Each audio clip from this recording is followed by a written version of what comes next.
In the next few weeks, you're going to be signing up with UCAS for your account through which you can actually apply to universities next year. So the whole process is going to start to get really very real. And the purpose of this then is just to build on some of the things that we've already discussed in the introduction to UCAS.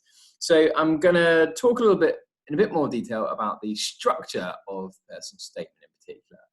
Then we're going to look at some examples and some other tips that will be useful for you, especially those of you who are looking at Oxbridge and professional UCAS applications, which will the timeline for which will be a bit tighter than for all the rest of you. So first of all, just some misconceptions. How personal should it be in terms of the personal statement?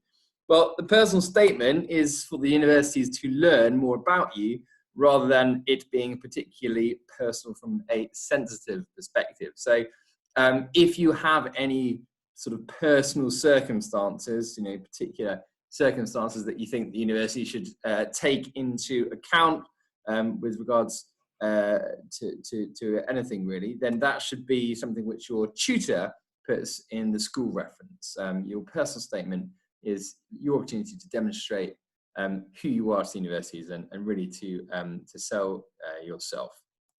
So structure, what is the structure going to look like?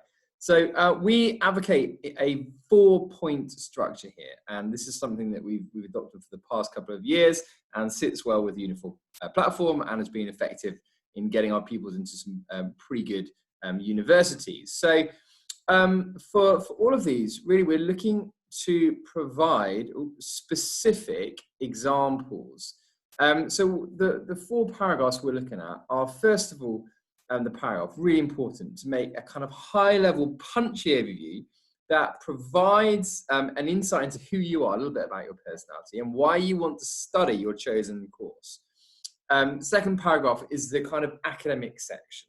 So based on what you've done so far, how is that relevant to the course which you want to apply to? So if you're doing the IB, IAs, extended essays are fantastic here. And again, referring to the point at the top, specific examples, give specific examples about what you've researched and your analysis. Don't just say I did this particular piece of coursework. Reflect on what you've learned, demonstrate some of the skills relevant to your course through it as well. Paragraph 3, you're trying to substantiate your interest in your subject with examples of what you've done beyond your academic studies in school. So for instance, have you done any work experience? Particularly important for medicine, law, etc. If you haven't had an opportunity to do work experience, have you done any MOOCs or independent study or been to any courses? All those things, that kind of portfolio of evidence which convinces admissions tutors that you have got what it takes to succeed on this course. Paragraph 4, here ideally is what you're trying to do is think about the skills and qualities that are required from someone on your course, but demonstrate these skills and qualities through your extracurricular endeavours, leadership roles, Duke of Edinburgh, the National Citizenship Service, anything like that. But again, clearly demonstrate the skills. Don't just list that you're captain of the football team, you've done Duke of Edinburgh Gold, you're boarding house, prefects, blah, blah, blah. Substantiate, choose a fewer number of examples and substantiate them with tangible reflections on what you've learned from that. So that's, the kind of board picture. And you can find here a little bit more guidance in each of those. Some general points here. This one here: avoid using humour. So in the 4 years I've been doing this now, I've only ever kind of given the green light to one pupil to go with a sort of tongue-in-cheek humour approach.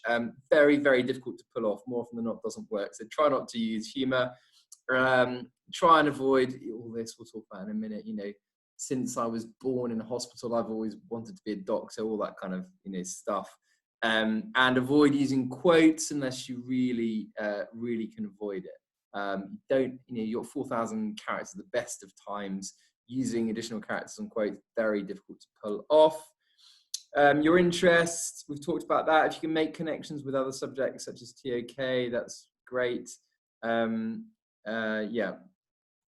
Work experience, again, we've talked about. Make it kind of skill focused. And there are occasions, so medicine law, that you might want to play on this in your second paragraph.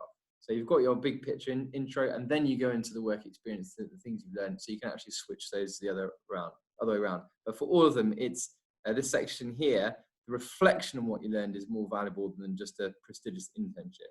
So, you know, don't just say, I had a 2-week internship at a big corporate bank in London. You know, far better to say, during my 2-week work at McDonald's, I learned about the importance of negotiation when, you know, dealing with customers who were complaining, and that, you know, state whatever it is that you've learned. And the extracurricular, yeah, well, strong universal currency. Duke of Edinburgh national citizenship is fantastic. And don't just list, you know, don't just say I've got teamwork skills, I've got communication skills. Give specific evidence of where of how you gain those skills. Broad picture, that should be about 20% of the total. If you're applying to Oxbridge, less, maybe about 10%. Conclusion, it needs some kind of conclusion. You don't necessarily need a separate paragraph. You could tack it on to the end of your extracurricular paragraph. So, you know, if you've been talking about, you know, how your Duke of Edinburgh has helped prepare you for leadership, etc., you could say these skills together with my sort of demonstrable interest in, I don't know, whatever it is, microbiology, will give me the skills to succeed on this course, something like that. But it needs to have something that brings it all together and gives a sort of mention of your future career plans or a look forward to, and avoid anything like, you know, thanks for listening. I really hope to, you know, see you at your university. Avoid anything like that. Okay, so that's a broad example. Broad overview of the structure. Now we're going to have a look at a few examples. This one, just have a quick read of it. What you can see here then is a classic example of a list. So these examples I've drawn from City University and University of Southampton. This is just a classic list, right? No reflection. Captain of the school debating, judo, vacation work doing this, head of school, there's no reflection, just a list. We don't want a list. We want you to reflect on the skills and qualities that you've learned. Again, here, you're just throwing information down on the page, which is not going to endear yourself to anyone. Yeah, here, being awarded the Alan Sugar Gold Medal, most ruthless management apprentice, obviously not real there, but it's making the point, just think carefully about any grand statements and how they might be perceived by the admissions tutors. Yeah, and again, just, you know, this is a sort of all singing, all dancing, just trying to fit in too much here, and there's just no lack of there's still lacking sufficient detail. So obviously be very careful, especially if you're applying, for instance, to do English literature, in how you present these skills that are going to be required of you to succeed. Right, the ABC method. This is something that is really useful to or for you when you are giving specific examples. So we said throughout in each of these sections, you need to give really, really specific anecdotal examples of this, of how you have demonstrated the skills and qualities required to succeed on your course. And the ABC method is a way that through which you can do this in a way that grounds or keeps the skills relevant to your course. So for each point, right? So let's say you're trying to talk about problem solving skills. Yeah, if you're, I don't know, looking at medicine or whatever. So what is the activity that best demonstrates how you use your problem solving skills? You know, state it effectively. And sort of what you learned from it. B, the benefit. How do these skills, how did you benefit from these skills? So what did you learn about problem solving and, you know, being creative or working collaboratively to overcome obstacles or whatever it was that you learned from problem solving? And then C, how does it relate to the course you're applying for? So for medicine, obviously, diagnosis, etc., etc. I mean, loads of things there. So if you try and bear this in mind for each section, like when you're giving your anecdotal advice, examples, bear this method in mind.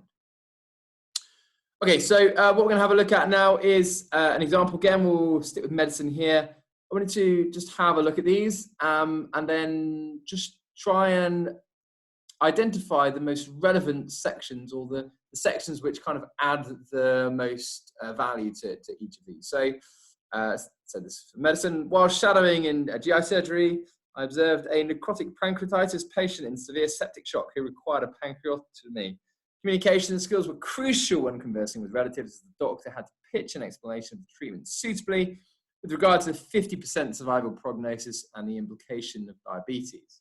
So what are the kind of key areas there? It continues. During the operation, pseudocyst ruptured, excreting 4,000 milliliters of pus. Effective cooperation was paramount as the surgeon delegated roles to ensure minimal invasive damage was caused. What do you think the key, or the kind of most beneficial sections there, which generated the most value added? And finally, encountering both clinical and social challenges of the treatment prompted me to research alternatives, including autologous pancreatic islet cell transplantation. Though APIC database 69% of patients gain insulin independence, NICE predominantly recommends the enforcement of life change programs. From this, I realized the crucial role of primary care services in promoting healthy lifestyles to prevent the onset of disease. So here, obviously, we've got a very strong example. This is some of the feedback then from the admissions tutor. Excellent analysis of a complex case. The student actually shows their understanding of communication skills rather than simply stating how important they are. And that's the key point here. Don't just state something, try and demonstrate it. And you can clearly see, you can clearly see the importance of that. Here, communication skills were crucial in conversing with relatives, blah, blah, blah. Again, effective cooperation was paramount as a surgeon delegated roles to ensure minimal invasive treatment. Really good specific anecdotal examples there as well. So yeah, the reflection at the end also shows their maturity. From this, I realized the crucial role of primary care services in promoting healthy lifestyles to prevent the onset of disease. That aspect of reflection really adding value and leading here to the point that the personal statement strongly increases the likelihood the applicant would be offered an interview.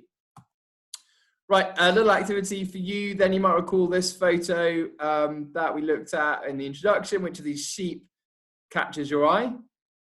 Now, I don't know what it is. For me, there's something about the first sheep. Why does it stand out? I'm not sure. Maybe it's slightly bigger face. But there is something about it which catches your eye. So this kind of represents the point. There's a lot of people in your position applying for your course at your university. How will you make your application stand out?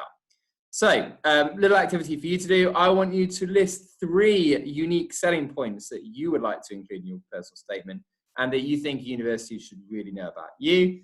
And then what I suggest you do is ask a friend to do this, or maybe a couple of friends, and share your answers and just see whether, see the extent to which your qualities really are unique. Fine, the next thing just to have a look at is positive phrasing. Think about the language that you use. So here at present, I'm studying A2s in English Lit, French and Media. I cope with the work quite well and meet the deadlines. I've learned a variety of skills, French language, blah, blah, blah. Here, there's 2 things that you should really avoid. I cope, that doesn't sound particularly strong, and quite well. These are not really positive phrases. So try and think about how you could rewrite that using maybe more positive terminology. So, these kind of anything from this sort of list here would be much more effective. So we will continue with a couple more examples in the next video.